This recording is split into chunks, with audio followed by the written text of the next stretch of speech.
Olá, meus amores, eu sou Valéria Barcelos e tô aqui para falar um pouco sobre a experiência enquanto speaker, palestrante de um evento que eu fiz hoje à tarde. Quem tá me acompanhando aí sabe de que evento eu tô falando. E tô aqui para falar sobre alguns aspectos bem interessantes desse tipo de evento ou desse evento. Primeiro de tudo, antes de tudo, eu quero falar para vocês que não foi uma palestra, né? Foi uma performance, eu diria, foi uma leitura de um texto. E eu vou explicar por quê.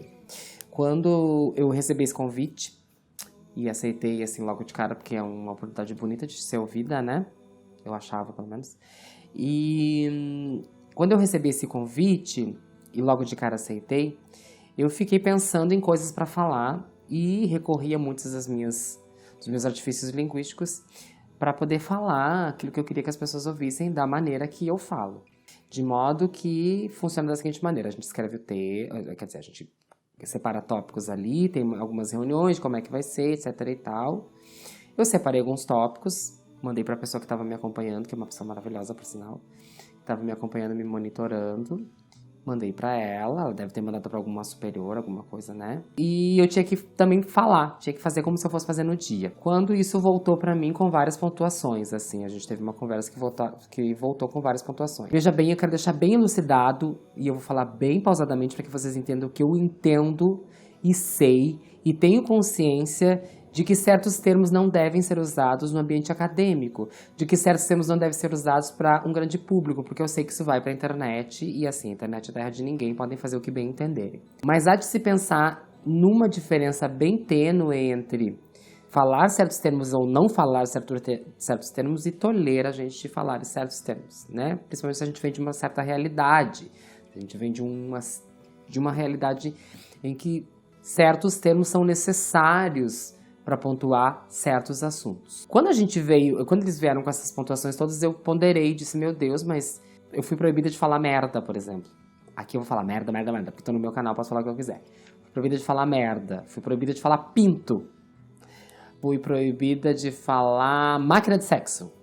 Porque em um dos aspectos eu falava lá que pessoas trans eram tratadas tais quais máquinas de sexo, e deve ter usado a expressão pinto para não usar pau, enfim, né, etc. Aqui posso falar o que eu quiser, porque o canal é meu. E aí acabou me dando eu cheguei numa barreira complicada e estranha que disparou um gatilho de coisas que eu já tinha passado, em que eu não podia falar certas coisas, ou que eu tinha que performar certas situações e certas palavras, porque aquele ambiente não me era muito não me era muito receptivo, né? Também me foi dito uma coisa muito interessante de que esse lugar estava tentando investir em pessoas pelas quais eles não chamariam, né?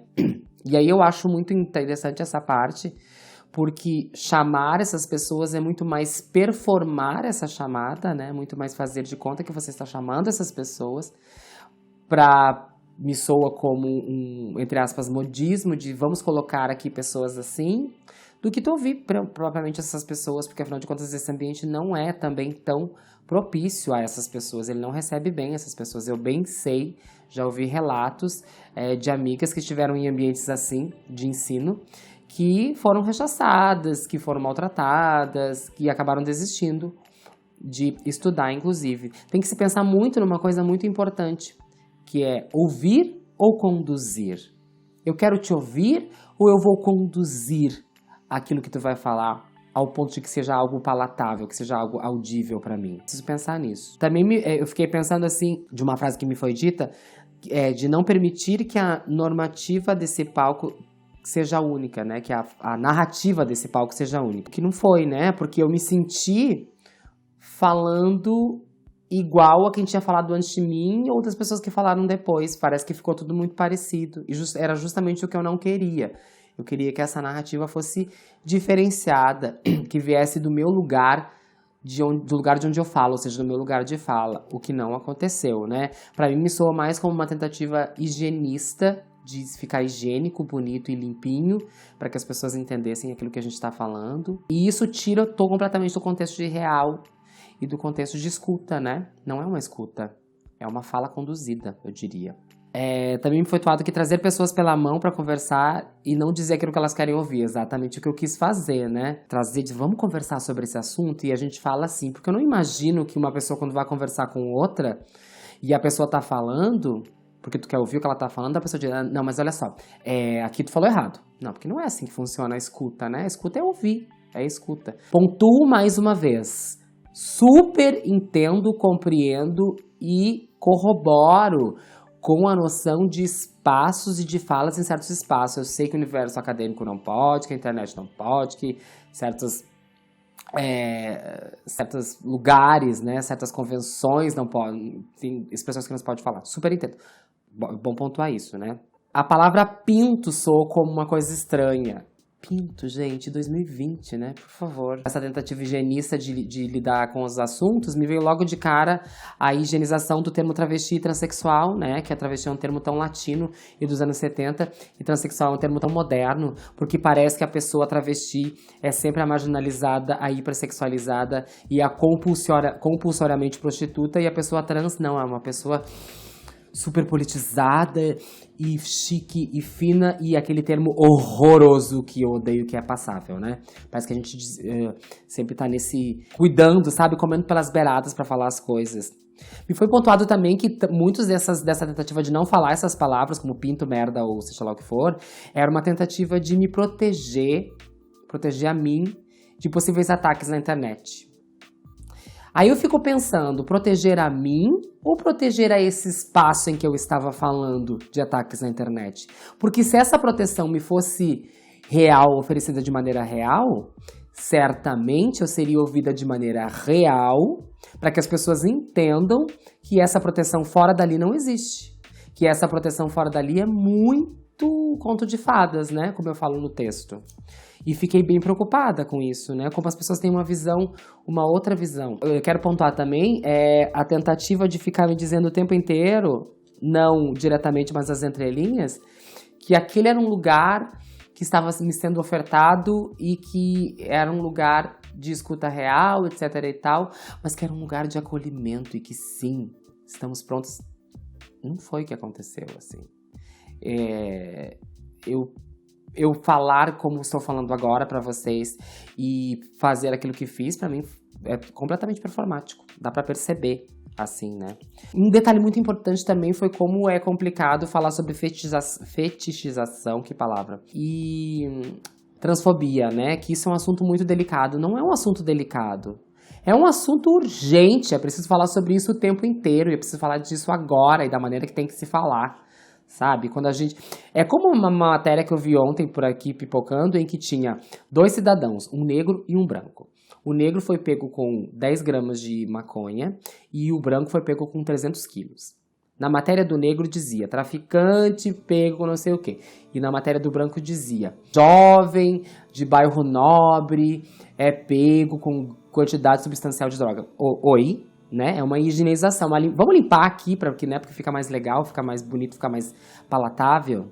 Também foi dito e proposto para que essa fala fosse... Para que fosse possível com essa fala diminuir arestas, para poder se manter uma linguagem que todos pudessem ouvir.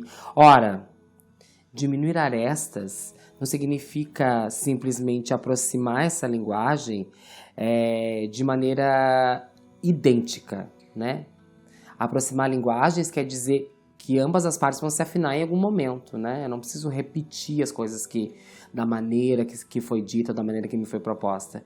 Porque é nítido, assim, o meu desconforto nessa hora, porque eu me senti vendo a palestrante anterior, a speaker anterior, né?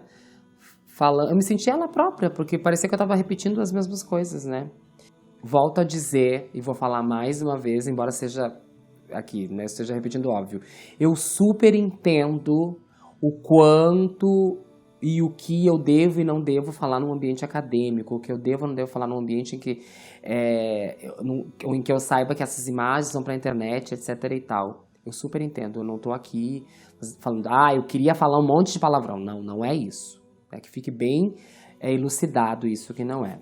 Também me foi assim, as entrelinhas me dito, nossa, porque é uma oportunidade muito legal, etc e tal. Meu amor, assim como eu uso isso pro currículo, vocês também. Quer dizer, eles também vão usar isso pro currículo deles, então, né? Fica elas por elas, como diria minha mãe, Dona Ângela. Em suma, era isso, assim, de colocar pra vocês o meu descontentamento com esse silenciamento, entre aspas, porque disparou, assim, um gatilho de situações em que eu não podia falar coisas, e também porque fiquei pensando nessa escuta, se ela é real, se ela é conduzida.